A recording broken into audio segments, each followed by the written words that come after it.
The first code Jesus taught is this: I am the eternal present. 5 words that when spoken together create a declaration of timeless awareness. The archons control humans through time, past regrets, future fears, the endless mental loop of what was and what might be that keeps you trapped in the harvest cycle. But when you speak, I am the eternal present, you're collapsing that loop. You're stating that your awareness exists outside time, that you're not subject to the past-future trap, that you operate from the only point where monad consciousness actually exists. Right here. Right now. Eternally present. Peter was the first to speak it aloud that night. He said later that the moment the words left his mouth, something inside him shifted. The constant mental chatter about yesterday and tomorrow just stopped. Not gradually. Instantly. He was standing in that garden, fully here, with no thought pulling him into past or future. And in that state he felt something he'd never felt before. Direct connection. Not connection to something outside himself. Connection to what he actually was underneath all the time-based thinking. That's the first code working. It collapses temporal consciousness and establishes you in the eternal now where monad operates. The second code builds on the first. I revoke all separation. 4 words that dismantle the foundational lie the archons built this system on. Separation consciousness. The belief that you're isolated, alone, disconnected from source, from others, from truth. This belief is the algorithm's operating system.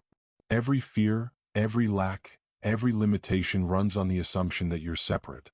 But when you speak, I revoke all separation, you're not hoping separation will end someday. You're stating operational reality. Separation never existed. It was only ever perceptual distortion. And you're revoking consent to that distortion. James spoke this code in the garden and described what happened as feeling like invisible walls dissolving.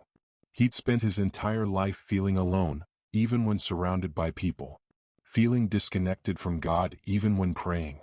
Feeling like he was on the outside of something he couldn't reach.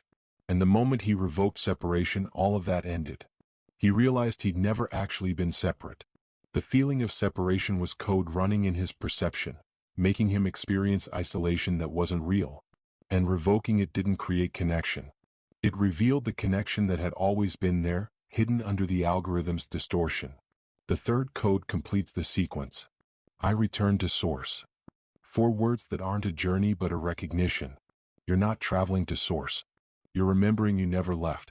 The archons convince humans they're exiled from God, expelled from paradise, lost and needing to find their way back. But that entire narrative is the trap. You can't return to something you never left. You can only remember you're already there. And when you speak, I return to source, you're not moving.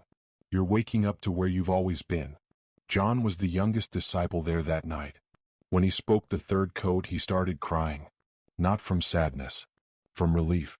He said it felt like he'd been holding his breath his entire life and finally exhaled. Like he'd been searching for home and suddenly realized he'd been standing in it the whole time.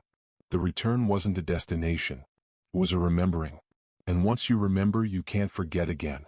The codes don't take you somewhere new. They reveal where you've always been, operating from a place the archons have no access to because they don't exist at that frequency.